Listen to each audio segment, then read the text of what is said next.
har yil 500 nafargacha talaba yoshlarga o'qish, turar joy va transport xarajatlari uchun 20,6 million so'mgacha subsidiya ajratiladi.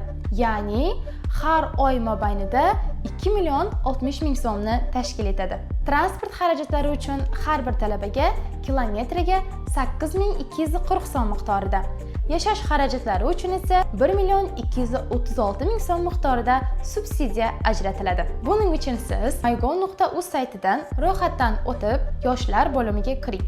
Undan so'ng nogironligi bo'lgan shaxslar uchun ta'limga ajratilgan subsidiyalarni olish bo'limiga kiring.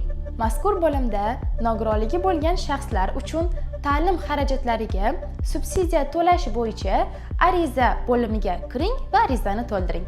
Agar siz ushbu subsidiya turi haqida batafsil ma'lumot olishni istasangiz, huquqplus.uz saytiga tashrif buyuring va ushbu maqolani o'qib, batafsil ma'lumotga ega bo'ling va Huquq Plus botimiz orqali o'z savollaringizni qoldirishingiz mumkin.